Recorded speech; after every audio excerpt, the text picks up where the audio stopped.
कि प्रचारक आज जो सही है उसका निर्णय नहीं कर सकते हैं, परमेश्वर का वचन सही है या संप्रदाय कलीसिया। वे नहीं जानते कि कौन से मार्ग को लेना है। वे सही और गलत के बीच निर्णय नहीं कर सकते। कहते हैं, मैं जानता हूँ कि बाइबल ऐसा कहती है, लेकिन हमारी कलीसिया कहती है। देखो, लोग सही गलत का निर्णय करने में सक्षम नहीं है, और जो कुछ भी बाइबल के विपरीत है वो गलत है। परमेश्वर का वचन सच्चा है और हर मनुष्य का शब्द एक झूठ है, यह इसके विपरीत है। और अब इस तरह के एक समय पर खड़े रहने का यत्न करने पर और इस बात के लिए खड़े होना जो सही है, तो आप एक नट मूर्ख बन जाते हैं। आइए कुछ पात्रों के लिए बात करें। मैं भविष्यवक्ता नूह की कल्पना कर सकता हूँ, उस महान दिन में जिसमें वह रहता था। वो बड़ा वैज्ञानिक युग जहाँ उन्होंने पिरामिड और मीनारों को बनाया था, जहाँ वे वैज्ञानिक निरीक्षण के द्वारा यह साबित कर सकते थे कि आसमान में पानी नहीं है। यहाँ ये बूढ़ा मनुष्य वहाँ पर बाहर आता है और कहता है वहाँ आकाश से बारिश होने जा रही है। नूह उस पीढ़ी के लिए नट मूर्ख था, वह एक नट बन गया। आइए मूसा के बारे में सोचें। मूसा जब वो फिरौन के पास गया, जैसा कि हमने आज सुबह बताया था, और मूसा फिरौन के पास जाता है और कहता है, प्रभु ने मुझे इन गुलामों को बाहर निकालने के लिए भेजा है। वो हाथ में छड़ी लिए हुए था उस बड़ी सेना के विरुद्ध जिसने सारी दुनिया पर विजय प्राप्त की थी। फिरौन, उसके सारे विज्ञान के निपुण लोगों ने, उन्होंने सोचा मूसा एक नट था, और वह उनके लिए एक नट था।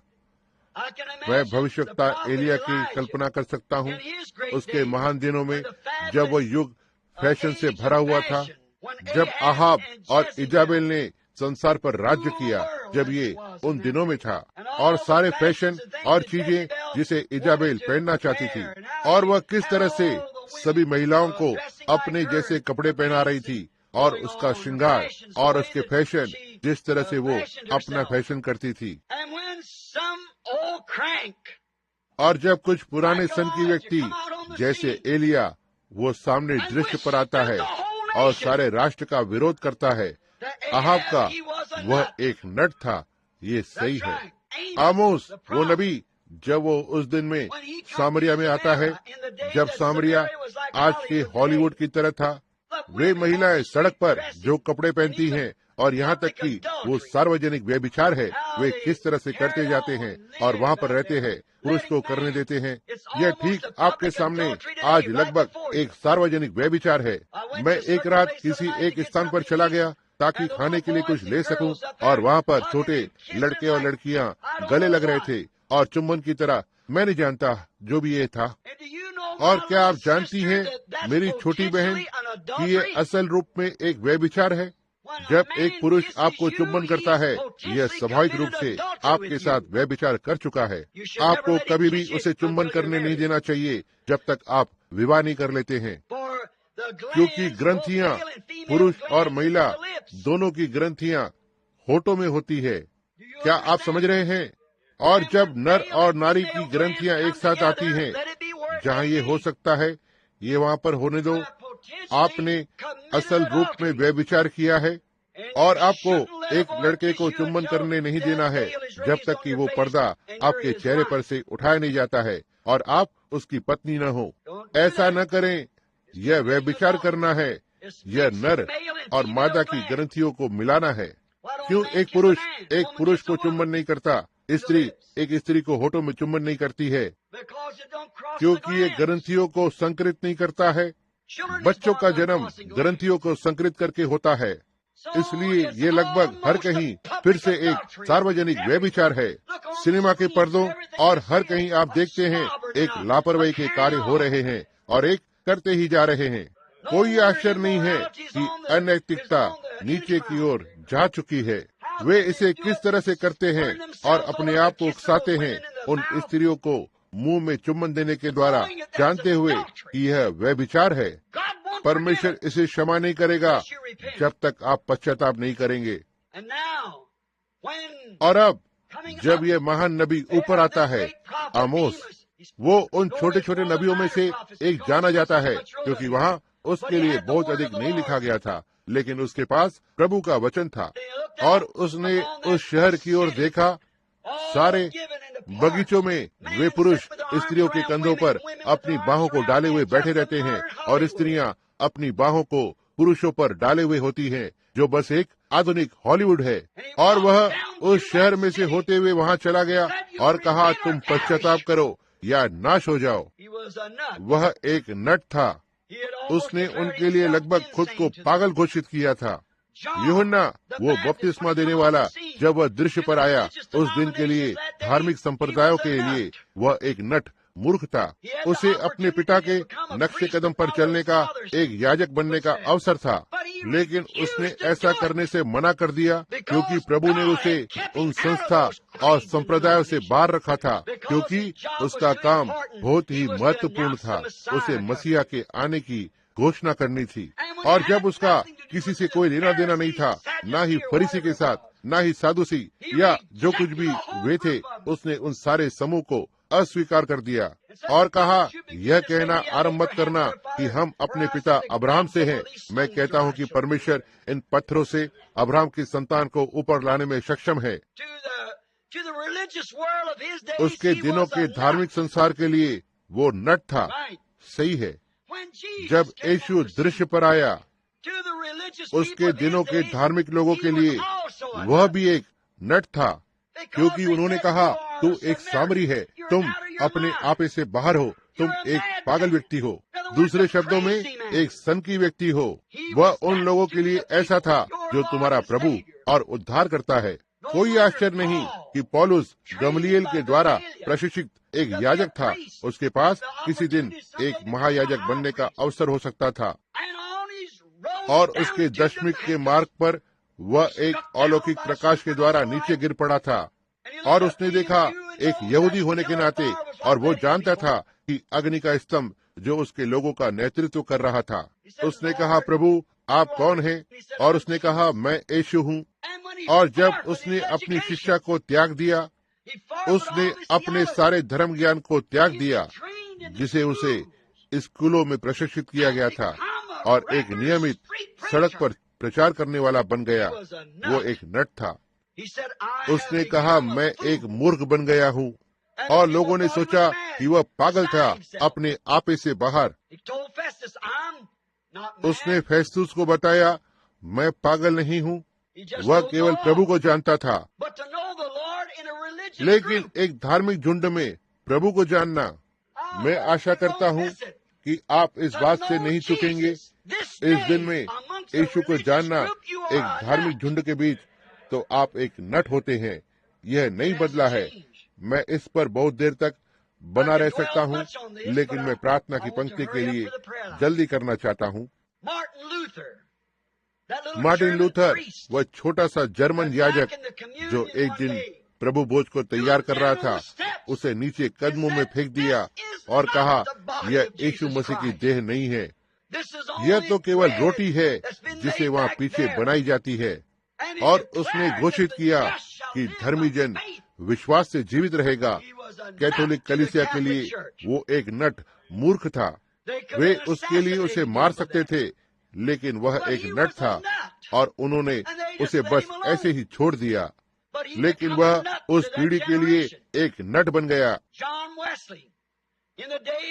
जॉन वेस्ली, इंग्लैंड के बड़े अनैतिकता के समय के दिनों में, जब यदि वेस्लियों की बेदारी दृश्य पर नहीं आई होती थी, सारा संसार भ्रष्ट हो गया था। हर जगह अनैतिकता थी, और एंग्लिकन कलीसिया उस वक्त इतनी दूर चली गई थी, इतना तक कि कोई भी और बेदारी नहीं थी। कैल्विनवादी इस तरह सोच रहे थे।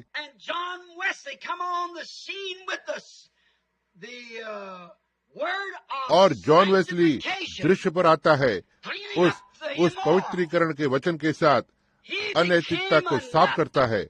वह एक नट बन गया। श्रीमान वेस्ली ने एक बार कहा, उसके किताब में से हवाला देते हुए, वह एक रास्ते पर से आ रहा था, और उस इंग्लैंड की कलीसिया का एक व्यक्ति, उन सभी ने सोचा कि वह पागल था, तो वह रास्ते पर खड़ा था। श्रीमान वेस्ली थोड़ा छोटे कद का मनुष्य था। इस बहुत बड़े व्यक्ति ने सोचा कि वह अब उसे धक्का देकर नीचे गिरा देगा, तो वह रास्ते में खड़ा हो गया था। श्रीमान वेस्ली वहाँ से चलकर जा रहा था और कहा, मुझे क्षमा करें श्रीमान, क्या आप रास्ते से हटेंगे, मैं जरा जल्दी में हूँ। और एंग्लिकन ने उससे कहा, मैं मूर्ख जन के लिए रास्ते से नहीं हट सकता हूँ। श्रीमान वेस्ली ने विनम्रता पूर्वक अपनी टोपी को उतारा, उसके पास से चला गया, कहा, मैं हमेशा ही ऐसा हूँ। सो आप देखते हैं, यही वो एक था जो नट मूर्ख था। वो एक मसीह के लिए मूर्ख था, दूसरा जन कलीसिया के लिए। तो आप भी किसी के लिए तो नट हैं। जब पेंटिकॉस्टल 50 वर्ष पहले दृश्य पर आया था, उन्होंने कहा, वे पागल लोग हैं, वे नट थे। यह सही है, क्योंकि उन्होंने उस सारे भ्रष्टाचार को दोषी ठहराया जो कलीसिया के युग में थे उस समय पर जब वे दृश्य पर आए। लेकिन पेंटिकॉस्टल ने क्या किया? वे सीधे वापस छांट उल्टी में चले गए जिससे वे बाहर आए थे, सीधे वापस उस भ्रष्ट संप्रदाय के अंदर।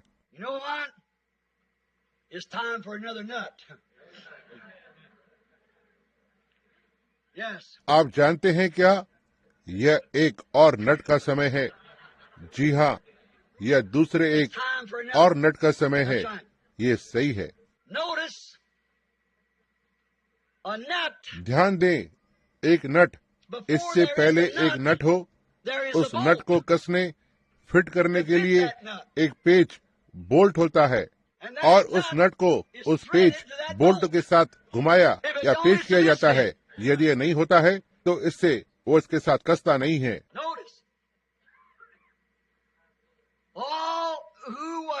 ध्यान दें, वे सारे जो पेश किए गए थे नूह के दिनों में, ये सुसमाचार संदेश के साथ पेश किए गए थे।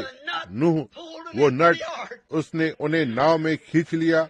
यह निर्भर करता है कि आपके पेच क्या है, आप किस चीज से पेश किए गए हैं। यदि आप दुनिया से पेश किए गए हैं तो वे आपको खींच लेंगे। यदि आप वचन के साथ पेश किए गए हैं, यह आपको खींच लेगा। यह उस पर निर्भर करता है आप जिसके साथ पेश किए जाते हैं, आप किस नट के पीछे जाएंगे। लेकिन नूह परमेश्वर के वचन के साथ एक नट होने के नाते वैज्ञानिक युग के लिए एक नट था, और जिस धार्मिक युग में वह रह रहा था उसने उन्हें खींच लिया जो उस जहाज में बच गए। आमीन। वे जो पहले से ठहराए गए थे, वो पेच बोल्ट जो उस नट में ठीक तरह से बैठने के लिए बनाए गए थे, उस पेच बोल्ट को नट के साथ अवश्य ही पेच होना चाहिए। इसलिए शैतान, उसके पास बोल्ट और नट भी हैं। इस संसार के राज्यों के कुछ बोल्ट और नट हैं। फिरौन नूह या मूसा के लिए उतना ही नट था जितना कि मूसा फिरौन के लिए था। फिरौन उसके सारे वैज्ञानिक हथकंडों के साथ था, उसके राष्ट्र को अपनी ओर खींच लिया था। नूह प्रभु के लिए एक नट होने के कारण कलीसिया को प्रतिज्ञा किए हुए देश की ओर खींच लिया। निर्भर करता है कि आप किस ओर पेश किए गए हैं। उसने कलीसिया को मिस्र से बाहर खींच लिया, जैसा कि नूह ने कलीसिया को संसार से बाहर खींच लिया, जहाज की ओर। मूसा ने कलीसिया को मिस्र से खींच लिया, परमेश्वर की प्रतिज्ञा किए हुए देश की ओर। यीशु ने कहा, अब सावधान रहें, क्योंकि ये नट और बोल्ट पूरी तरह से एक जैसे दिखते हैं, बस उसके पेच को देखें। मत्ती 24:24 उसने कहा, यह लगभग हो सकता है चुने हुओं को भी भरमा देगा। अब उन अमेरिकी लोग और सारे संसार के संप्रदाय को एक नट की आवश्यकता है। वे मेथोडिस्ट, बैप्टिस्ट, प्रेस्बिटेरियन, वे सभी इसमें और उसमें से बाहर आकर अलग अलग हो गए हैं और सब लड़ रहे हैं, और आखिरकार वे सारे एक ही बोल्ट से पेच हो गए। इसलिए परमेश्वर ने उन्हें एक बोल्ट दिया और उनके लिए एक नट को भेज रहा है, विश्व कलीसिया परिषद। यह उन सभी को एक साथ खींच लेगा। यह सही है, यह निश्चय ही करेगा। यह उन्हें एक साथ खींच लेगा, विश्व परिषद। आप जानते हैं, ऐसा हुआ है। यहाँ ज्यादा समय नहीं हुआ, बिना किसी एक कारण के कुछ भी नहीं हो सकता है। महिलाएं अपने वस्त्रों को उतारना चाहती हैं। उन्होंने छोटे कपड़ों को पहनना चाहा, फिर भी वे कलीसिया से संबंध रखना चाहती हैं। उन्होंने इस तरह के बिकिनी यानी नहाने के चुस्त वस्त्र को पहनना चाहा, या जो भी आप इन चीजों को कहते हैं। वे ऐसा करना चाहती हैं और वे फिर भी कलीसिया से संबंधित हैं। वे शोर मचाना, चिल्लाना, नाचना करना चाहती हैं। आराधना, यही एक आराधना है। अब यदि मेरे पास समय होता था तो मैं आपको ये साबित करता, यह एक शैतान की आराधना है। इस तरह से नाचना और उन चीजों को करना, मैं इसे साबित कर सकता हूँ जो मूर्ति पूजकों के देशों में होता है।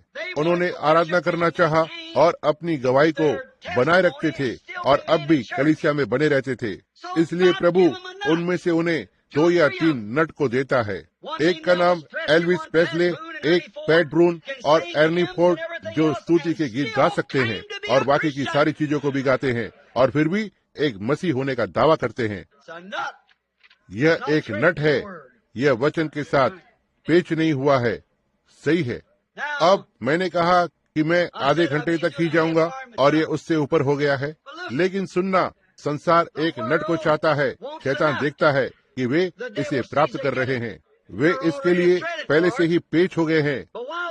लेकिन अब जब संसार एक नट के साथ पेच हो रहा है, वहाँ कुछ लोग हैं जिसे दुल्हन कहा जाता है, यह भी पेच हुई है। उतना ही जैसा कि मैं यहाँ पर खड़ा हूँ, परमेश्वर उनके लिए एक नट को भेजेगा जो इस गड़बड़ी से बाहर दुल्हन को खींच लेगा प्रभु की उपस्थिति में। ये एक वचन से पेच हुआ नट होगा।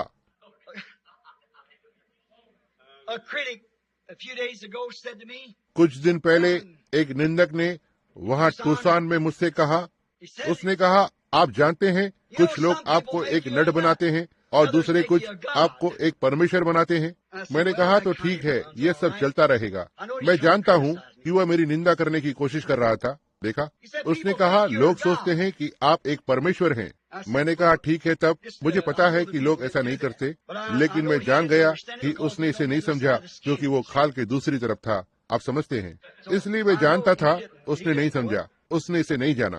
तो मैंने कहा, यह बात परमेश्वर के वचन से ज्यादा दूर भी नहीं है। क्या है? देखो, केवल उसे जानने दो कि हम खो नहीं गए थे। हम जानते हैं कि हम कहाँ पर खड़े थे। हम जानते हैं कि हम किस तरह के जहाज में बैठे हुए हैं और किस तरह की हवा बह रही थी। हम जानते हैं कि हमारा पेच क्या था और हमारा नट क्या था, और हम जानते हैं कि हम कैसे खड़े हुए हैं। मैंने कहा, यह इतना अधिक परमेश्वर के वचन के विपरीत नहीं है। क्या है? मैंने कहा, याद रखें, जब परमेश्वर मूसा को इजराइल के बच्चों के लिए वहाँ भेज रहा था, परमेश्वर ने मूसा को एक परमेश्वर बनाया। यह सही है। और उसके भाई हारून को एक नबी भी बनाया। यह सही है। सारे नबी, यीशु ने कहा, परमेश्वर थे। वे परमेश्वर थे, वे पुरुष। यह सही है। परमेश्वर का मतलब उसी तरह से है। सुनना, वो वचन जो हम प्रचार करते हैं और जिस शब्द को मैंने आज सुबह कहा था, परमेश्वर खाल के पीछे छिपा हुआ है। प्राणी की खाल, परमेश्वर मनुष्य की खाल के पीछे छिपा हुआ है। समझे? यही है जो उसने किया। जब परमेश्वर संसार में प्रकट हुआ था, वह एक पर्दे के पीछे छिपा हुआ था, एक मनुष्य की खाल के पीछे जो यीशु कहलाया गया। वो पर्दा हुआ था और मनुष्य की खाल के पीछे छिपा था जो मूसा कहलाया। और वे परमेश्वर थे, बहुत से परमेश्वर नहीं, लेकिन वे परमेश्वर थे। वो एक परमेश्वर बस, जो अपने मुखौटे को बदल रहा था, हर बार उसी काम को करते हुए, इस वचन को लाते हुए। देखो, परमेश्वर ने इसे इसी तरह से बनाया। वह जानता है कि मनुष्य कुछ तो देखने जा रहा है। वहाँ हम में से हर एक जन संसार में जन्मा है। जैसा कि मैं आज सुबह आपको बता रहा था, किसी को भी वहाँ पर मूसा के साथ साथ जाने की हिम्मत नहीं थी। परमेश्वर ने कभी भी 2 जन से व्यवहार नहीं किया। वह हमेशा एक ही के साथ व्यवहार करता है। किसी को भी मूसा की नकल करने की हिम्मत नहीं थी। यह मृत्यु थी, स्वाभाविक मृत्यु। उसकी नकल करने पर उसके साथ उस अग्नि के स्तंभ में जाने की कोशिश करना। इसलिए सब लोग ऐसे नहीं बनाए गए हैं। आप उस तरह से नहीं जन्मे हैं कि उस अलौकिक के अंदर चले जाएं। लेकिन परमेश्वर ने धरती पर कुछ लोगों को रखा है कि वह उसका प्रतिनिधित्व करें, उसकी ओर से एक राजदूत किनाई, और वो राजदूत परमेश्वर की ओर से ठहराया जाता है ताकि उस महान अज्ञात अलौकिक के अंदर चला जाए और परख कर उन चीजों को बाहर लेकर आए जिसे स्वाभाविक मन नहीं समझ सकता। यह परमेश्वर के रहस्य को बाहर लाता है। होने वाली चीजें हैं उनको उन्हें पहले से बताता है, और जो चीजें होती आई हैं और जो चीजें होने वाली हैं। यह क्या है? परमेश्वर। परमेश्वर खाल के पीछे है, मनुष्य की खाल के पीछे। यह बिल्कुल सही बात